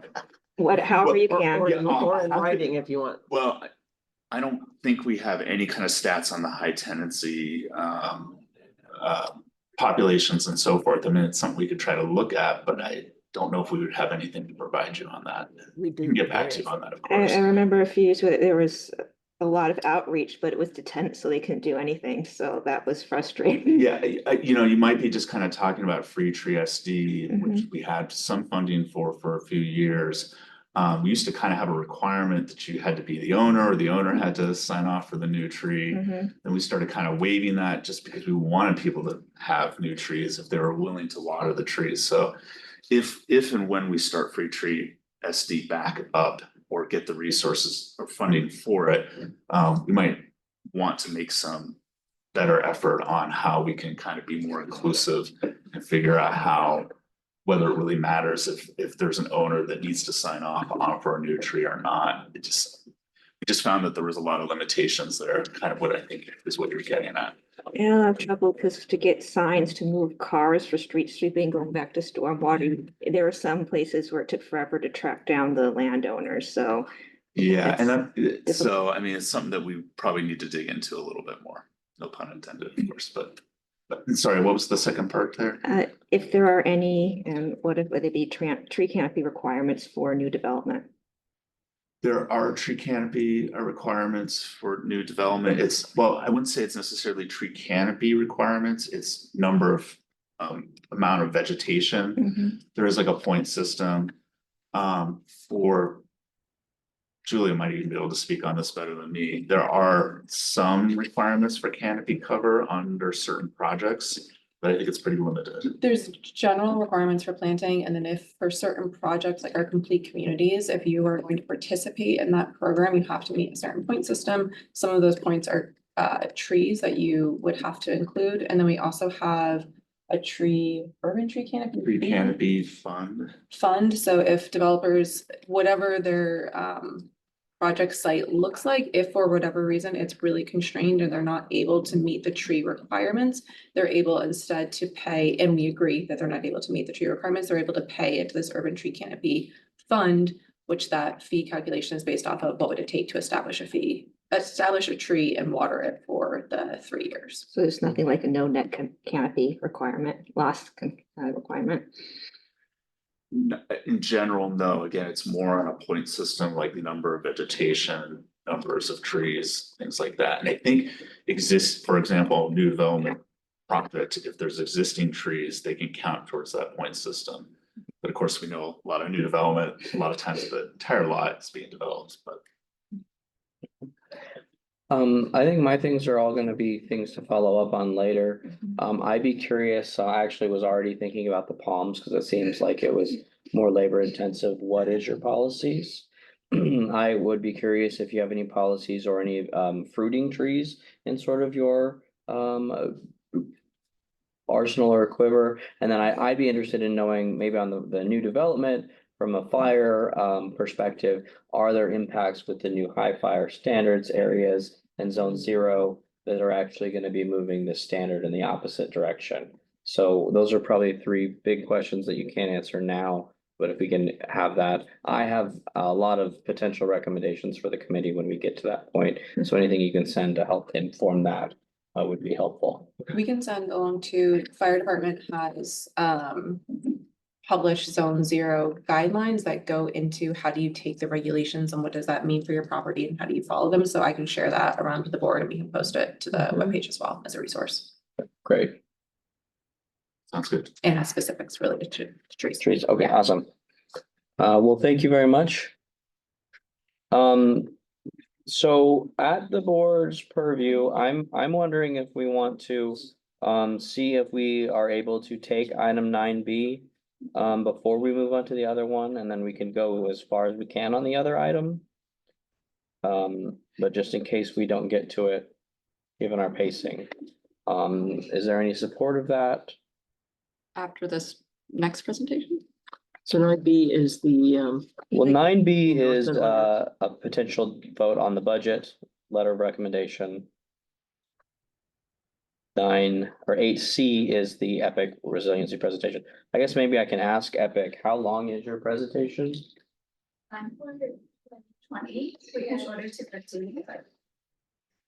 Does anyone have comments or thoughts? If we do 15, we would still have some time before 3.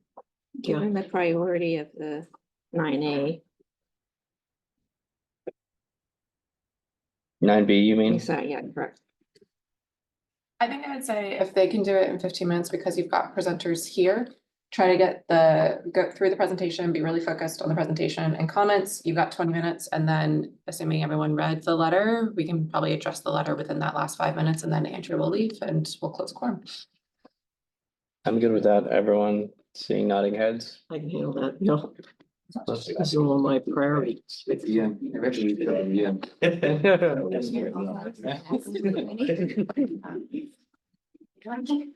Magnets and pens.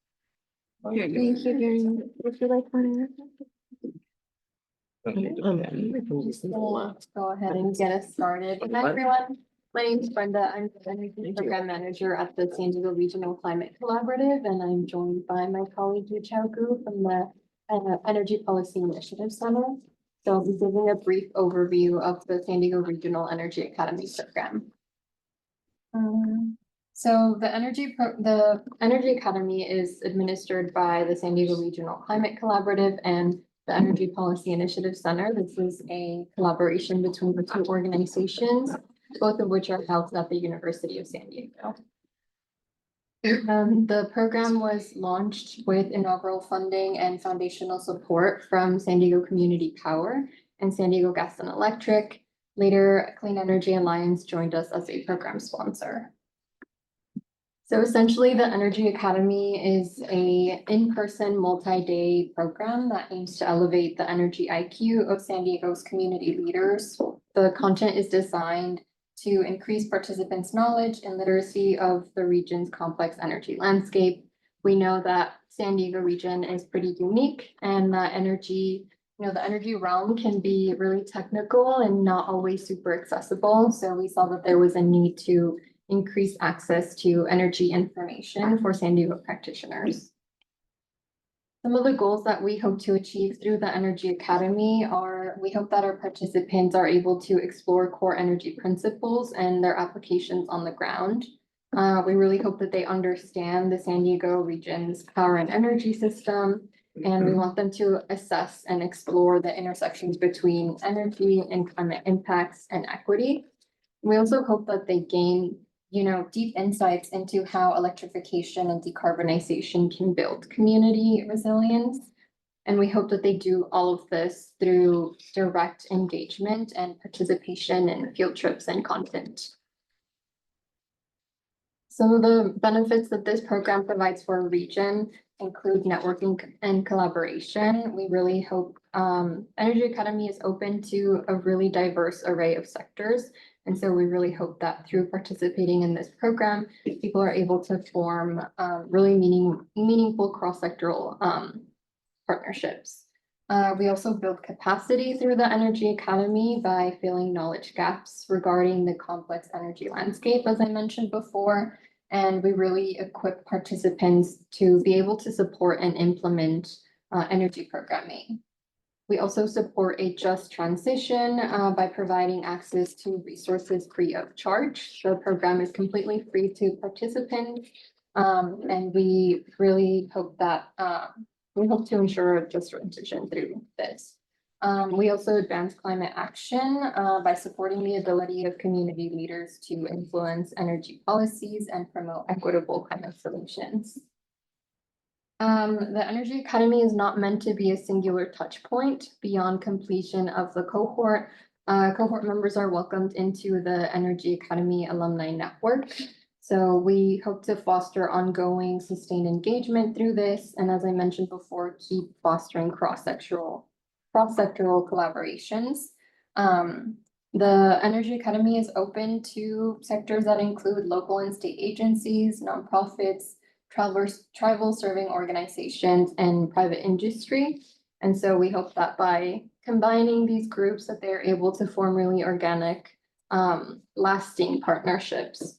The alumni network engages cohort members across all cohorts, so they're able to meet people that have gone through the program before them as well.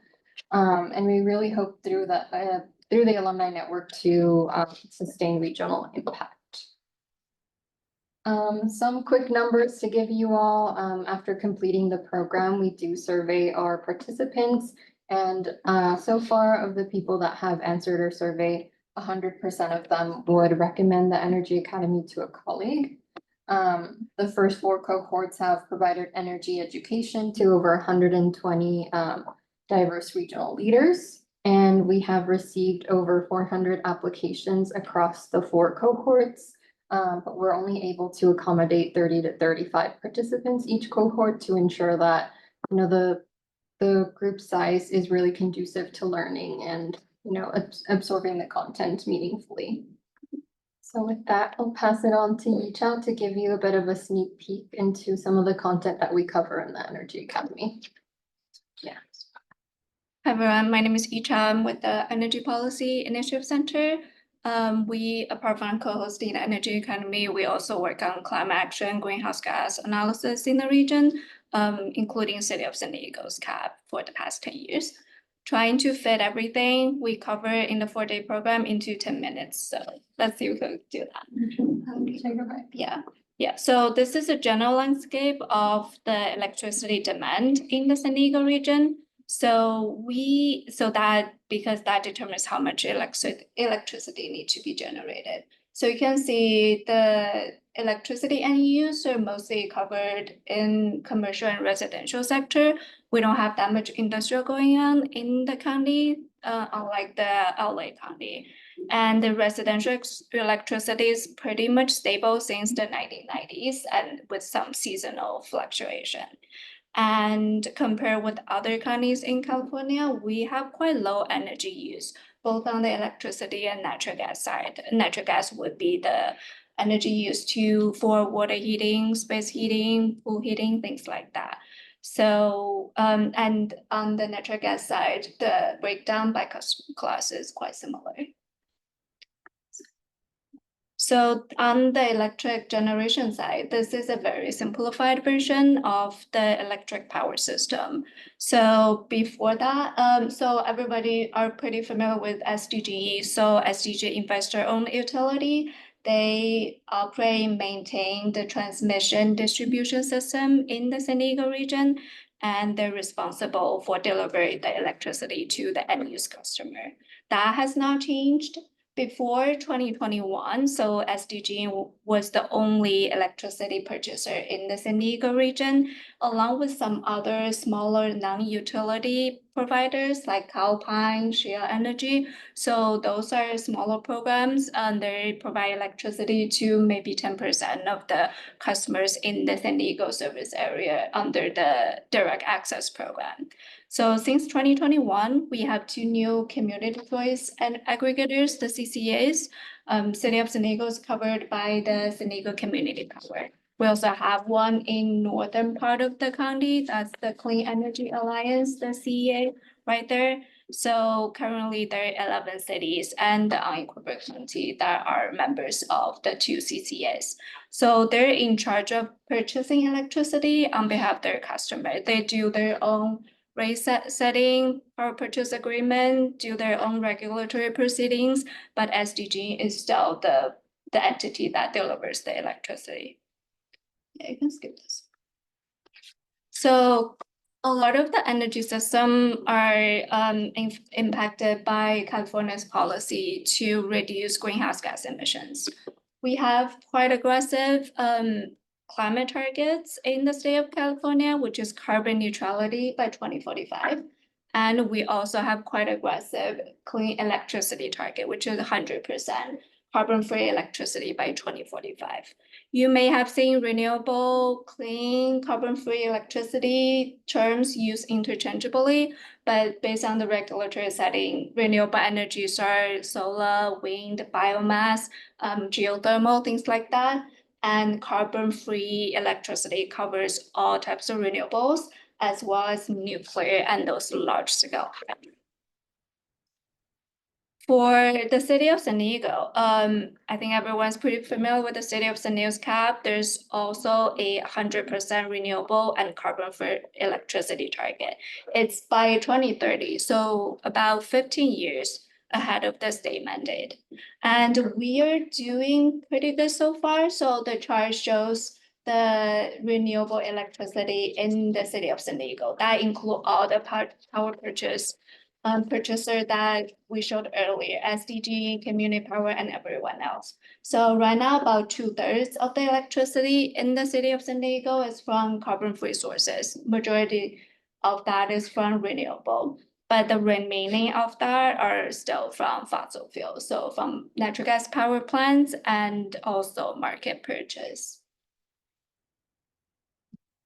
So we need a lot of renewables, and we need a lot of new renewable capacity to meet the renewable energy goals. So how do we do that while maintaining the resilient energy system? So the chart over there, that shows you the Western electric grid. The circles, those are the load pockets, and the lines shows the flow of electricity. So the first thing you notice probably is San Diego is not even on the map. So LA, they sucks a lot of electricity from the Western grid before the electricity gets to San Diego. And we're also bounded by Mexico in the south and also the ocean on the west. So if you think about this geographically, San Diego, in terms of the electric grid, is kind of like an island. That, and also we have seen a lot of climate impact on the electric system. So we also have capacity constraints. It's very expensive to maintain the infrastructure, the transmission and distribution lines, and to be able to get 100% carbon-free electricity. We also have to maybe add new lines, upgrade the existing lines. And we're also dealing with all those aging infrastructures that are more vulnerable to climate impacts. Extreme heat, fire, and inland flooding are the most impactful climate hazard to the electric infrastructure. So it is very important to have local resources. So we're doing pretty good in the San Diego region on the rooftop solar. So that's one of the success stories, especially local resources are very critical to keep up with the 100% renewable targets. And in the recent years, more and more customers are incentivized to include solar plus battery storage to reduce their peak demand. And while we also have seen some pushbacks, the federal tax incentives on the solar and battery getting away, and also change in the net energy meter rules on how customers are compensated for the electricity they put back to the grid. So what more do we need to do? So we need a lot more local renewables. So those are figures from the statewide energy resource plan. So you can see those are the San Diego's contribution. So we would need geothermal from the Imperial Valley. We would need Baja wind and a lot of solar projects in the San Diego County, not just rooftop solar, but also large scale utility solar. And we would need a lot of battery systems or some kind of energy storage system to save the renewable energy that produced when we're not necessarily using the electricity. Yeah, I will leave you all with that. Awesome.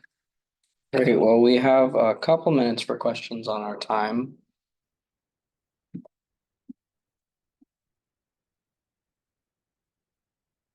I'm not seeing, oh, yes, board member Harris.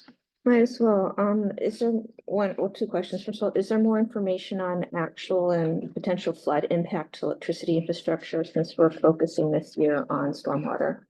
Yeah, so Brenda might be able to speak to that further. So SDG, because they manage the electricity and natural gas infrastructure, so they have to do the climate vulnerability assessment. So they will look at the lines, the power stations, the substations, and assess their vulnerability to a lot of climate hazard, including floods. Yeah, so they published their climate adaptation vulnerability assessment last year. So you can access that online. It should be available, but they do a lot of research around all of the climate impacts and how they will affect their operations.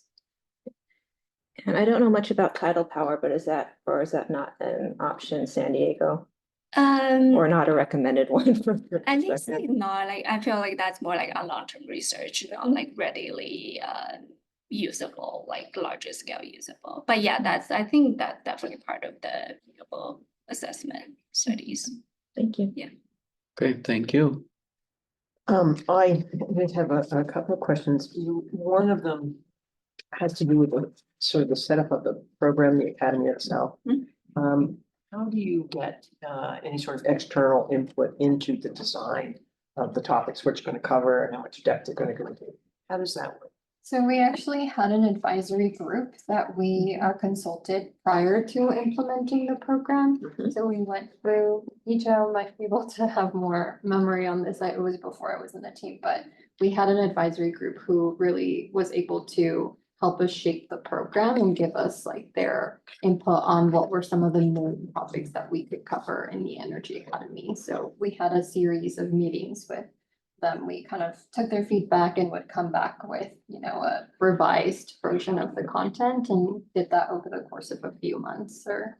And how was that group composed? Yeah, I was gonna add, so there we have folks from like cities, I think City of San Diego Sustainability Officer at the time was also on the advisory committee, and from private sectors, like actually like energy developers, clean energy developers. Other groups that they have done similar academy before, like they have run energy courses and programs. They advise on us on how do you actually like make it accessible to participants. I think we probably had like 8 to 10 committee members. They met for a few months. Okay, is that group gonna continue? Has it been established as an ongoing feature or? We had it when we were designing the program, but I think now we have done this a few times. We kind of like understanding what works and what works. Maybe we were thinking like we could ask our alumni advisory Yeah, board. at this point, we rely more heavily on our alumni for feedback on the content, since they are the ones that are going through the program. What are some knowledge gaps that they feel are Mhm. still missing? So we rely on our feedback survey quite a bit to kind of make tweaks as we go. Yeah, Yeah. yeah, the Okay. program was 3 days, now 4 days because of their.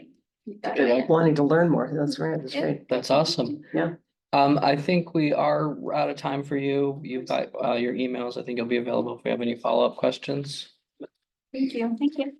Thank you.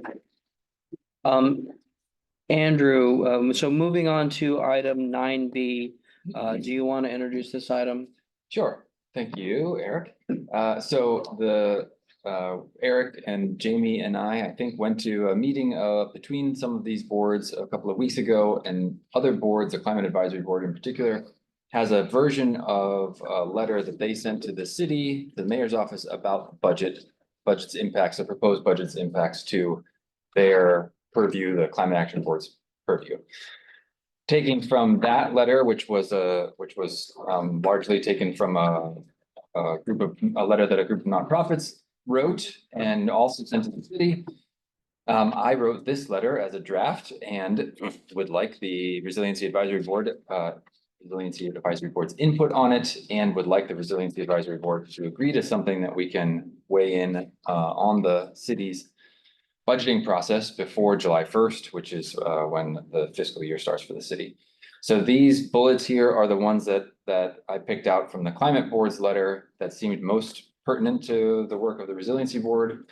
And I linked to the proposed budget as it was, at least in mid-May. So there's a bunch of discussions I'm sure that have happened and are happening.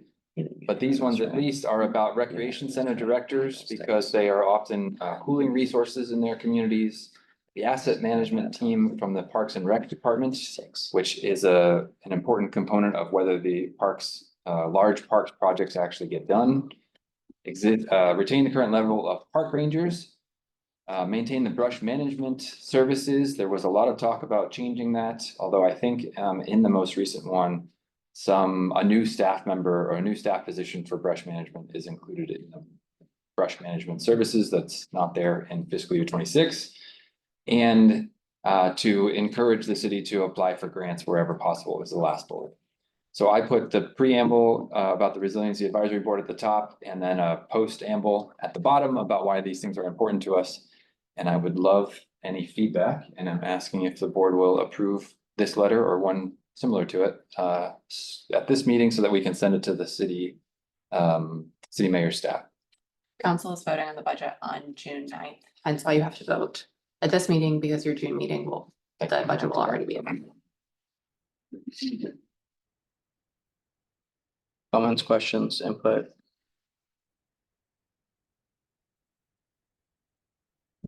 Yes. So we have a series of recommendations generally to city leadership from last year. We haven't taken any action this year so far, though I understand some recommendations have been proposed. Are we able to draw from those and connect those to proposed budget reductions? Because in that case, we clearly have a consensus from the board on certain priorities. I don't know if we went back and cross-checked this against the last year's report. I think certainly if that was a motion, we could do that. I move that we take a look at recommendations, including from last year's annual report that the board has expressed consensus on, do a crosswalk with the budget, and where there are reductions, recommend against that. And clarifying question on the motion, does that include supporting the current draft letter with those additions? Or is that separate than the current draft letter? Separate. Okay. Is there a second?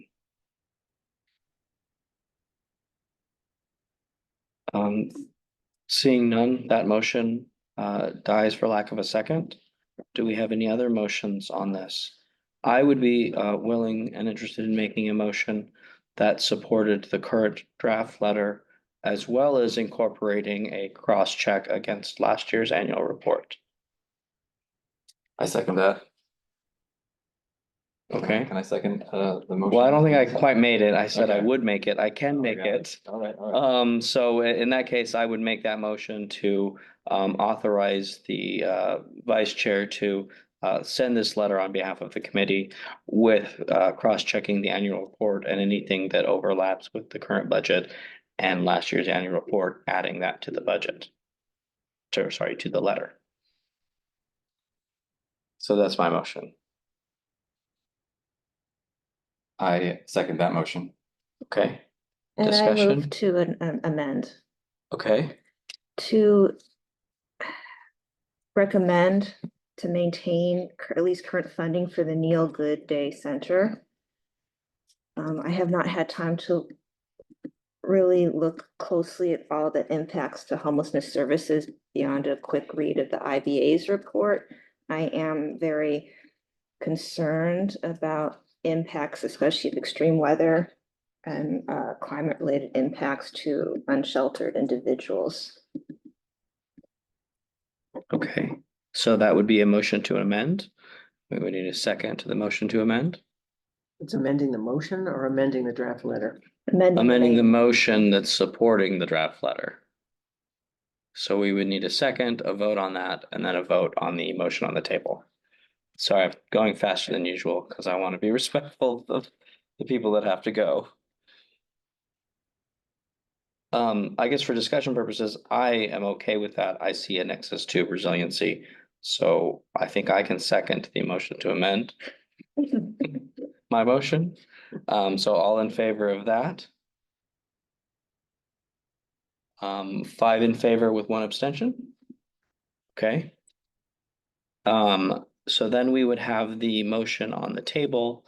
I guess the question, and maybe we take the vote.